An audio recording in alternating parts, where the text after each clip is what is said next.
O encontro com Jesus é fundamental para a fé católica ou para a fé cristã. Sem este encontro com Jesus, de nada adianta.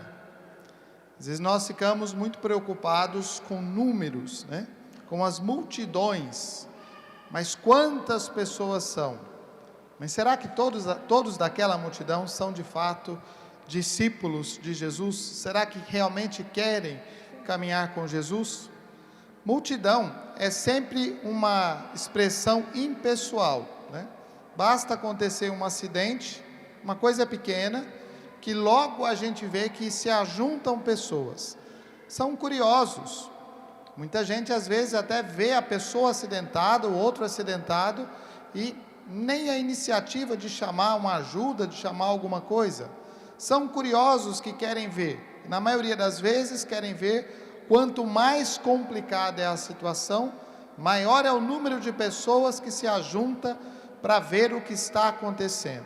Para ajudar são poucos, mas multidão sempre existiu e sempre vai existir. O Evangelho fala que Jesus atravessou de novo a margem, para o mar, para outra margem, Esses dias atrás, Jesus passava para o outro lado e agora Jesus volta para a outra margem. O Evangelho mostra que Jesus tem uma dinâmica. A dinâmica do reino é a dinâmica de não ficar parado. A pandemia, ela estabeleceu uma situação quase que de tranquilidade, para quem já gostava de ficar parado em casa, para quem já achava que não precisava mais ir à igreja, para quem achava que estava bom desse jeito, a pandemia foi ótima, porque ela estabeleceu não só o distanciamento necessário, mas ela estabeleceu também um comodismo que satisfaz, que agrada o nosso jeito de ficar do mesmo jeito que estamos, sem nos mexer, sem nos ocuparmos com muitas coisas, Nós estamos estabelecendo a ditadura do mínimo suficiente, o mínimo suficiente para as coisas. Qual é o mínimo que eu preciso fazer? Qual é o mínimo da situação que eu preciso executar para não morrer? É isso. Então, a gente vai vivendo nesta ditadura do mínimo, o mínimo necessário para as coisas. Jesus tem uma dinâmica que o faz ir de um lugar para o outro constantemente. O Evangelho mostra esta dinâmica de Jesus ao longo de todo o Evangelho. E nesta dinâmica de Jesus, ele sempre é acompanhado pelas multidões. Multidões de curiosos, multidões de pessoas que estão querendo ver o que está acontecendo, quem é esse Jesus, quem é este personagem, esta quase celebridade daqueles tempos que está caminhando entre nós, que as pessoas falam de tantos milagres. Será que hoje nós vamos ver um feito milagroso? A fé não é um espetáculo, não é um show de atração turística ou de atração para curiosos, aonde Jesus vai fazendo curas e milagres para atrair cada vez mais multidões. Isso não serve para nada, porque quem muda de lugar para ver multidões, ou quem busca ver estes milagres, são aqueles que ficam pulando de igreja em igreja, porque estão atrás de coisas maravilhosas, de coisas espetaculares, como se Jesus fosse um mestre de shows, como se Jesus fosse alguém que cada vez que passasse por um lugar, fizesse um espetáculo diferente.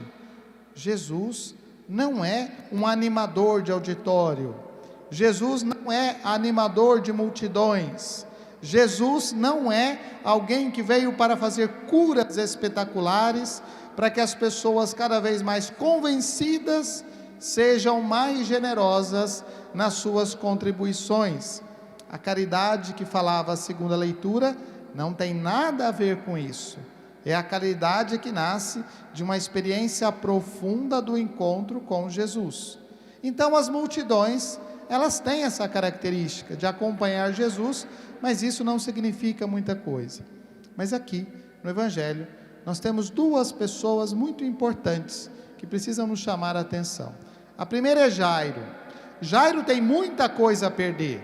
Jairo é alguém que trabalha na sinagoga, é alguém conhecido, é alguém que sabe, né, da sua fama, e Jairo não tem medo de procurar Jesus às claras. Jairo está arriscando a perder a sua fama, a sua boa fama, afinal de contas, Jesus, conforme diz o Evangelho, conforme alguns dizem, né, o mestre, esta palavra colocada na boca daqueles daquele tempo, significa quase um xingamento. Não é que reconhecem em Jesus que ele de fato é o mestre, mas é uma ironia, é uma forma irônica de dizer assim: este aí que é tão famoso, né, que é capaz de fazer coisas espetaculares, então é o mestre, mas agora não precisa mais, porque a sua filha já está morta. Jairo é alguém que coloca em risco a sua fama, o seu prestígio, a sua vida. A outra pessoa importante deste evangelho é aquela mulher que está também no meio da multidão, mas ela vai até Jesus de uma forma oculta, anônima.